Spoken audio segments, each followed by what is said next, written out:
नमस्कार, knocking-news.com में आपका स्वागत है। आज मैं बात करने वाला हूं उस मसले पे जिससे बहुत ज़्यादा बातचीत हो रही है।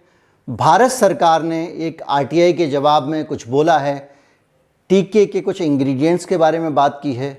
वो इंग्रेडिएंट किस तरह से हमारे लिए अच्छे हो सकते हैं, ख़राब हो सकते हैं, उसका मतलब क्या है, उसका ओवरऑल इम्पैक्ट क्या पड़ने वाला है, सरकार की नीति क्या कहती है, इस सब पे तो बात करेंगे ही। इसके साथ ही इससे भी बात करेंगे कि और कौन कौन से प्रोडक्ट हैं जिनमें इस तरह के सब्सटेंस इस्तेमाल किए जाते हैं, इस तरह के इंग्रेडिएंट मिलाए जाते हैं और जिनको हम रोज़मर्रा में इस्तेमाल कर रहे हैं। बहुत ज़्यादा प्रोडक्ट नहीं लूँगा, लेकिन मैं एक बात ज़रूर स्पष्ट कर दूँ कि ये जो वीडियो है ये उन लोगों के लिए थोड़ा बैड टेस्ट का होने वाला है, ख़राब होने वाला है, बैड टेस्ट वाला, या उनको अच्छा शायद ना लगे ये वीडियो जो लोग हार्डकोर शाकाहारी हैं और थोड़ा सा इन सब चीज़ों से जिनका मन खिन्न हो जाता है। मैं ये चाहूँगा कि वीडियो में आगे बढ़ने से पहले जो जानकारियाँ मिलने वाली हैं, बहुत विचलित करने वाली जानकारी नहीं होंगी, बहुत संयत तरीके से मैं जानकारी दूंगा, लेकिन जो जानकारी आपको मिलेगी वो भी आपको डिस्टर्ब कर सकती है। इसलिए वीडियो में आगे बढ़ने से पहले इस चीज़ को दिमाग में रख कर ही आगे बढ़ें। चैनल को सब्सक्राइब कर लें, उसके बाद बातचीत आगे बढ़ाते हैं। वैक्सीन को लेकर तो बुरी खबर आ गई है। कोरोना है भी या नहीं है, जो आपके जीने की पहली शर्त होगी आपको वो करनी ही होगी। और विचलित करने वाली खबरें, सबसे ज़्यादा मुनाफा बाजार को हो रहा है। वायरस है उसका हवा में घुल जाना, इससे बड़े सवाल खड़े हो गए, इस पर बातचीत करेंगे। नमस्कार।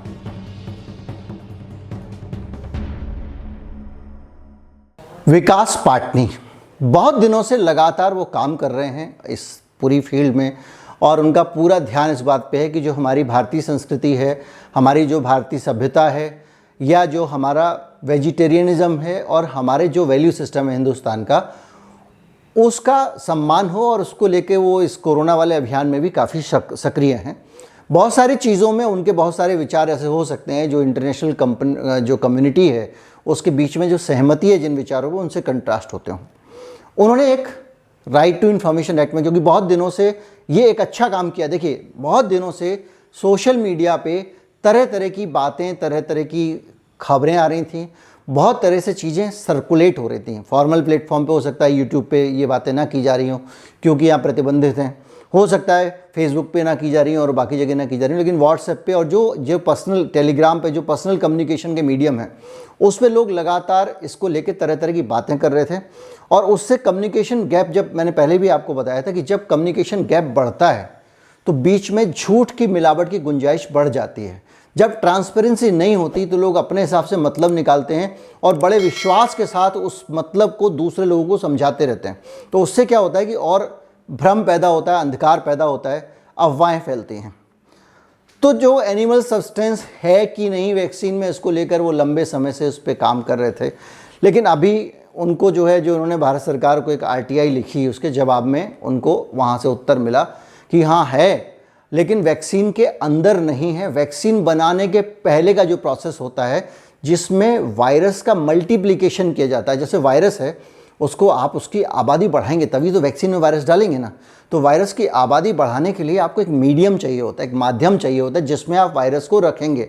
जब वायरस उस माध्यम में रहता है, वहीं उसको भोजन मिलता है, वहीं उसकी बढ़ोतरी होती है, तो वहाँ वो बढ़ता चला जाता है। तो उसके लिए जो मीडियम बनाना पड़ता है, उस मीडियम में एक हिस्सा उस सब्सटेंस का था जिसको लेकर ये विवाद हो रहा है, जिसको लेके कि हमारी सरकार ने जो है उसको लेके, अब हुआ क्या है कि इस पे पॉलिटिक्स शुरू हो गई है। मैं बाकी के हिस्से पे बाद में आता हूँ। पॉलिटिक्स शुरू हो गई। पॉलिटिक्स ये शुरू हो गई है कि जब उन्होंने ये मसला आया, एक पार्टी के एक विधायक थे कांग्रेस पार्टी के, उन्होंने उठाया इस मसले को और सरकार पे हमला किया। जब सरकार पे हमला किया तो उसके बाद में सरकार ने कांग्रेस पार्टी पे हमला कर दिया, बताओ तुमने वैक्सीन लगवाई है कि नहीं लगवाई है, वगैरह वगैरह।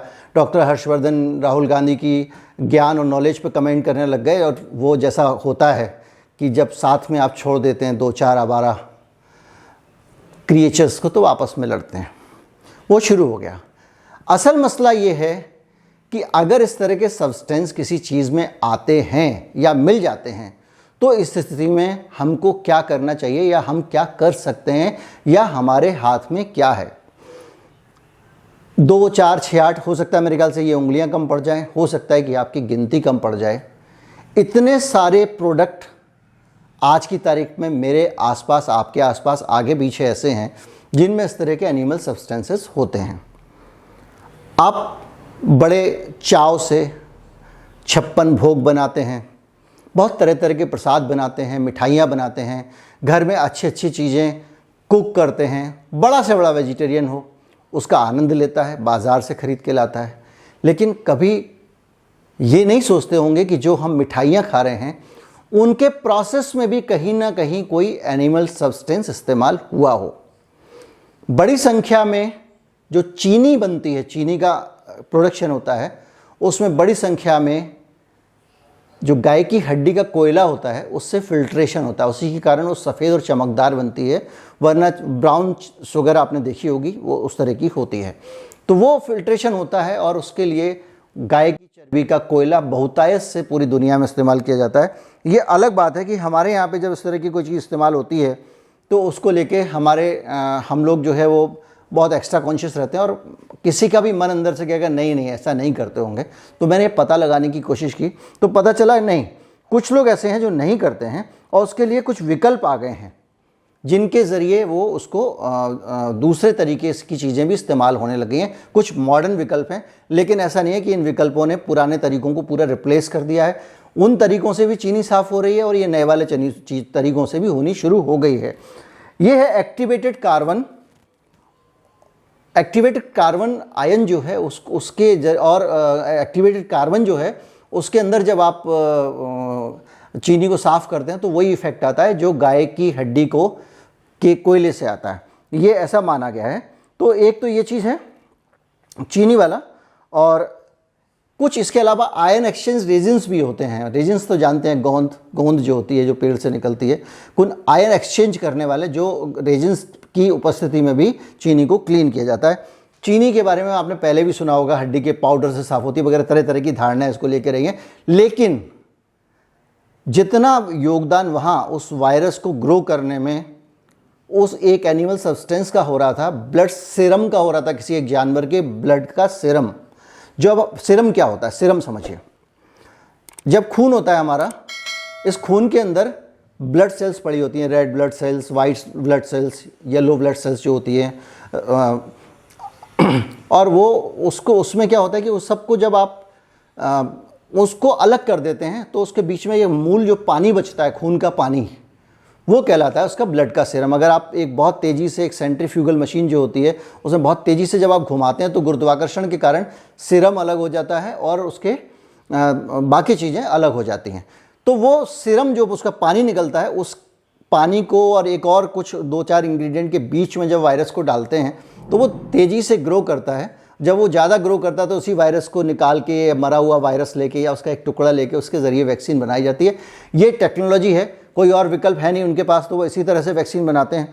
तो अब जो भी है ये है। इसके अलावा आप प्लास्टिक के बैग इस्तेमाल करते होंगे, पॉलीथीन बैग्स जो होते हैं, बड़ी संख्या में हम सब पॉलीथीन के बैग्स इस्तेमाल करते हैं।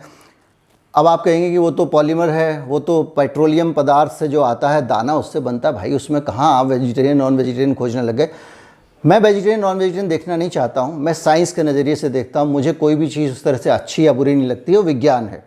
और धरती पे कोई भी व्यक्ति या मानव सभ्यता या कोई दूसरा जीव एक दूसरे का इस्तेमाल किए बगैर सर्वाइव नहीं कर सकता। ये एक सत्य है, ये अंतिम सत्य है। तो मैं आपको बताता हूँ, प्लास्टिक के जो बैग होते हैं, अगर आप वो मशीन से बनेंगे और एक के ऊपर रखते जाइए तो क्या होगा। ये रोटी तो है नहीं जो बाहर से सिकी हुई है, उसके ऊपर थोड़ा सा आटा भी लगा हुआ है तो आपस में चिपकेगी नहीं, ये पॉलीथीन है। तो क्या होता है, इसको एक दूसरे से चिपकने से बचाने के लिए पॉलीथीन को इस पर स्लीपिंग एजेंट लगाते हैं। और वो स्लीपिंग एजेंट जो होता है वो बीफ की चर्बी से बना होता है, जो बहुत कम मात्रा में लगा होता है पॉलीथीन के ऊपर। जो उसको चिपकने से बचाने के लिए जो स्लिप एजेंट लगा होता है वो बीफ की चर्बी से बना रहता है। इसको लेके बहुत बड़ी बड़ी संस्थाएं जो एनिमल वेलफेयर वाली हैं वो समय समय पर आवाज़ उठाती रही हैं। पेटा को आप जानते ही हैं, जो इस पर बहुत ज़्यादा फेमस है, काम कर रही है। और भी जानकारियाँ मुझे रिसर्च के दौरान मिली, जैसे कि आप फैब्रिक सॉफ्टनर बड़े मज़े से, जब सॉफ्ट टॉवल होती है आप उसको लगाते हैं, आपको अच्छा लगता है। विज्ञापन आता है सॉफ्टनर का, उसमें भी सारे कपड़े सॉफ्ट हो जाते हैं जैसे ही आप धुलने के लिए उसमें डालते हैं। उसमें पता चलता है कि tallow dimethyl ammonium chloride ammonia mix किया जाता है और उसको जो है गाय की चर्बी, घोड़े की चर्बी या शीप यानी भेड़ की चर्बी जो है उसके ज़रिए हासिल किया जाता है, जिससे ये सॉफ्टनर बनता है। ये भी मैं नहीं कह रहा हूँ, एनिमल वेलफेयर वाले कहते हैं, आप इसको गूगल कर सकते हैं मेरी एक एक बात को। शैम्पू और कंडीशनर, शैम्पू और कंडीशनर जो होते हैं उनका जो निर्माण होता है उसमें आप जो कहते हैं आजकल बड़ा ना केराटिन शैम्पू बहुत लगा होता है शैम्पू में, आप लोग कहते हैं वह केराटिन शैम्पू कोई होती होगी चीज़, खुशी खुशी लोग खरीद रहे हैं केराटिन वाला शैम्पू। लेकिन केराटिन होता क्या है, वो कहाँ से लाया जाता है? केराटिन लाया जाता है जहाँ जो सख्त वाले उससे होते हैं शरीर के, जैसे कि घोड़ों के खुर, गाय के खुर, इसके अलावा जो है बाल, जानवरों के बाल और जानवरों के सींग और दूसरे बहुत सारे एनिमल पार्ट्स जो हैं जिनके जहाँ से ये केराटिन प्राप्त किया जाता है, जिसको आपके शैम्पू में और कंडीशनर में मिलाया जाता है, जिसको आप लगाने के बाद बालों में आप अच्छा महसूस करते हैं। ये एक अकेला कॉस्मेटिक्स नहीं है, ऐसे असंख्य कॉस्मेटिक हैं जिनके अंदर इस तरह के सब्सटेंस मिलाए जाते हैं। आप गूगल करेंगे तो आपको पता चलेगा। लिपस्टिक के अंदर भी चर्बी के इस्तेमाल की बात होती है, लेकिन सारी की सारी लिपस्टिक उस तरीके से नहीं बनाई जाती हैं, ये दिमाग में रखिएगा। जैसे कि मैंने चीनी का आपको बताया, चीनी भी पूरी तरह से ऐसा नहीं है कि एक ही चीज़ से बनती है, उसके भी विकल्प हैं बहुत सारे। तो इसलिए एकदम ऐसा मन खिन्न मत कर लीजिएगा। मैं वीडियो बताने का मतलब कि कल से मैं इस्तेमाल करना बंद कर दूं।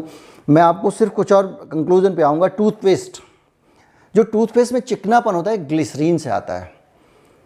अब ग्लिसरीन दो तरह से आती है, एक आती है पेड़ से, दूसरा ग्लिसरीन प्राप्त होती है जानवरों की हड्डियों से। अब जानवर की हड्डी के अंदर से जो ग्लिसरीन मिल रही है वो बहुत सस्ती पड़ती है। पेड़ से ग्लिसरीन बनाना प्लांट से बहुत महंगा पड़ता है। तो बड़ी संख्या में कंपनियां जो हैं वो ग्लिसरीन वहीं से बनाती हैं। उस ग्लिसरीन का इस्तेमाल आप टूथपेस्ट में करते हैं। आप बेहद धार्मिक स्वभाव के शाकाहारी व्यक्ति हैं, वीगन हैं, मतलब आप दूध तक इस्तेमाल नहीं करते, लेकिन आप उस पेस्ट को इस्तेमाल कर रहे हैं क्योंकि आपको पता नहीं हो। जब आप बाज़ार में ख़रीदने जाएंगे तो सरकार की हम बात कर रहे हैं, ट्रांसपेरेंसी की बात कर रहे हैं, तो उसके ऊपर कोई लाल वाला स्टिकर शायद ही किसी पे होता हो इन प्रोडक्ट्स में से, मैंने कभी ध्यान नहीं दिया, हो सकता है होता हो। तो उनके ऊपर जो स्टिकर, चीनी के ऊपर तो हरा स्टिकर होता है, वो गोला वाला एक स्टिकर लगाते हैं ना, वेजिटेरियन नॉन वेजिटेरियन के लिए सरकार लगाती है, एक गोल डॉट होता है एक चौकोर खाने के अंदर। तो वो जो है मुझे नहीं लगता कि चीनी में, आप चेक कर लीजिएगा जब भी आप देखेंगे तो आपको आइडिया लग जाएगा। अभी इसका विमर्श वो भी नहीं है।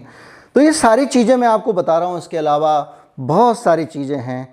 क्रेयंस जो बच्चों के इस्तेमाल करने वाले हैं, भारत में पता नहीं किस तरह के, कौन सी कंपनी इसका इस्तेमाल करती है, कौन सी नहीं करती है, लेकिन क्रेयंस जो हैं वो भी इसी तरह से इस्तेमाल होते हैं। कंडोम जो होते हैं उसके साथ, उसके अंदर भी बहुत सारे सब्सटेंस के इस्तेमाल किए जाते हैं। च्युइंगम के अंदर भी, बियर और शराब के अंदर भी इस तरह के सूदिंग बनाने के लिए, उसको स्मूथ बनाने के लिए इस तरह के इंग्रेडिएंट डाले जाते हैं। ये मैं अभी लंबा नहीं चाह रहा हूँ, इसलिए इनकी डिटेल नहीं दे रहा हूँ। तो कुल मिला के इसके अलावा जब आप बहुत अच्छा पिज़्ज़ा खाते हैं और उसमें तार की जगह चीनी, वो चीज़ खिंचती है, या आप चीज़ को जिस तरह से भी इस्तेमाल करते हैं उसमें बड़ी तरह की चीज़ें इतनी होती हैं, कई तरह की चीज़ कई प्रकार की होती है। हम लोग एक या दो प्रकार की चीज़ आमतौर पे चलन में भारत में, लेकिन 150 तरह की चीज़ है। और कई लोग ऐसे हैं जो यहाँ पे चीज़ को तैयार करते हैं। दिल्ली में खान मार्केट में एक साहब हैं, वो उनका पूरा एक बैंक है जो उनके पास एजिंग की हुई साल 1.5 फंगस के बीच में रख के तैयार की गई चीज़ मिलती है। एक से एक शौकीन लोग हैं। तो जो चीज़ होती है, तो जब आप दूध दही से जैसे फाड़ते हैं, तो चीज़ को बनाने के लिए एक एंजाइम की ज़रूरत पड़ती है। उस एंजाइम का नाम होता है रेनेट। आप पढ़ेंगे आपको आराम से मिल जाएगा कहीं पे भी। रेनेट क्या होता है? एक लिक्विड आता है जो आप एक बूंद टपका देते हैं। रेनेट कहाँ से तैयार होता है? देखिए, रेनेट तैयार होता है एक एंजाइम से। ये एंजाइम क्या होता है? दूध को पचाने के लिए अंदर नेचुरल बनता है। तो गाय का जो बछड़ा होता है, उसके बचपन में चूंकि वो दूध पी रहा होता है, तो उसके अंदर जो है वो उसके स्टमक की जो लाइनिंग होती है, उसका जो पेट का आमाशय होता है, उसके अंदर की जो सतह होती है, उसके अंदर ये एंजाइम पाए जाते हैं, इकट्ठे होके वहाँ पे जमा हो जाते हैं, जो कि बच्चा जब दूध पीता है तो उसके अंदर जो केसिन होता है, केसिन आपने सुना होगा दूध में, आजकल A2 मिल्क आ रहा है बहुत सारा। तो A2 मिल्क जो होता है वो ऐसा ही मिल्क होता है जिसमें उस तरह के प्रोटीन्स नहीं होते जिनको पचाने में एडल्ट्स को दिक्कत आती है। तो खैर, उस प्रोटीन को पचाने के लिए इस एंजाइम की ज़रूरत पड़ती है गाय के बछड़े को। ये लोग क्या करते हैं, छोटे जो बछड़े होते हैं उनके अंदर से उनका स्टमक निकाल के, उसके अंदर की लाइनिंग निकाल के, उसके कई प्रोसेस एंजाइम अलग करने के, कुछ लोग जो है आजकल के प्रोसेस में उसको पाउडर बना के फिर उससे उसका एंजाइम हासिल करते हैं, कुछ लोग किसी और तरीके से करते हैं। मैं बहुत ज़्यादा उसके वर्णन पे जाना नहीं चाहता हूँ, सुनने में जो लोग प्यार करते हैं उनको अच्छा नहीं लगेगा। तो वो जो वहाँ से जो एंजाइम हासिल होता है वो उसको उसके थक्के जमाने में, उसकी कर्डिंग करने में या उसका दही जमाने में इस्तेमाल होता है। जैसे दही में हम लोग दही डाल देते हैं, वो लोग उन एंजाइम्स को डाल के दूध में रखते हैं और उससे वो चीज़ बनती है। चीज़ उसको फाड़ के तैयार की जाती है। कई तरह की चीज़ होती हैं, कई तरह की उससे नहीं भी बनती हैं। इसलिए अगर इसको लेके कोई फैसला करना हो तो पहले पता कर लीजिएगा कौन सी चीज़ ऐसा बनती है, कौन सी नहीं बनती हैं। मैंने वीडियो के शुरू में ही कहा था कि ये वीडियो थोड़ा सा डिस्टर्बिंग हो सकता है, इसलिए मैंने इस सारी चीज़ों के साथ में बड़ी सावधानी बरत रहा हूँ, किसी की भावना को ठेस ना पहुँचे। जब मैं कहता हूँ कि भावना को ठेस ना पहुँचे तो ये जिम्मेदारी हम सब की है, और ख़ास तौर पे जो लोग इस समाज को, सिस्टम को चला रहे हैं, उनकी जिम्मेदारी है कि भावनाओं को ठेस ना पहुँचे। वो स्पष्टीकरण आज जब ये सारी चीज़ पे हंगामा होता है किसी चीज़ पे, तब वो स्पष्टीकरण देते हैं। हिंदुस्तान का हमारा जो कानून है वो ये कहता है लोगों को कि उनको जानकारी मिलनी चाहिए। हम लोग अपने आर्टिकल 21 में जब भी वैक्सीन लगाने की वजह से बात हो रही है तो हमने कहा हुआ ये ऐच्छिक है, जो चाहे लगाएं, जो चाहे ना लगाएं। हमने अपने कानून में ये प्रावधान रखा हुआ है, ये सब चीज़ें रखी हुई हैं। उपभोक्ता के तौर पे भी हमारे यहाँ ट्रांसपेरेंसी का बहुत नियम है। हमारे यहाँ खाने पीने की चीज़ों पर भी वेजिटेरियन, नॉन वेजिटेरियन के लेबल लगे होते हैं। तो ऐसी स्थिति में सरकार की जिम्मेदारी बनती थी कि ये अवेयरनेस लोगों में लाती और लोगों को बताती कि ये हम आपको जो दे रहे हैं वो ये है, और ये उसके बाद में जो तर्क आप आज दे रहे हो कि उसके अंदर नहीं, वो आपके अंदर सब्सटेंस नहीं जाता वगैरह नहीं जाता, ये क्लियर करना चाहिए था। इसको लेकर भ्रम नहीं होना चाहिए था, जिसके कारण अफवाहें फैली और उसके कारण बहुत सारा नुकसान समाज को हुआ, देश को हुआ। और अब ये नई जानकारी जिस तरह से आई है उसके बाद में शायद ये ज़्यादा लोगों के अंदर दूसरी तरह की गलतफहमियाँ पैदा करेगी जो पहले नहीं करते। अब सरकार का काम बढ़ जाएगा, जन जागृति इसको और ज़्यादा करनी पड़ेगी। कोई भी चीज़ विज्ञान की, मैं कह चुका हूँ, बगैर डेवलपमेंट के, बगैर वैज्ञानिक तरीक़ों को इस्तेमाल किए नहीं बन सकती है। ये हमारे एजुकेशन का हिस्सा है जो हमको समझना भी चाहिए कि दुनिया में, जब पूरी दुनिया में इस तरह से वैज्ञानिक तरक्की हो रही है तो उसमें बहुत सारी चीज़ों को हम नहीं अपेक्षा कर सकते कि वो हमारी मर्जी के मुताबिक हों।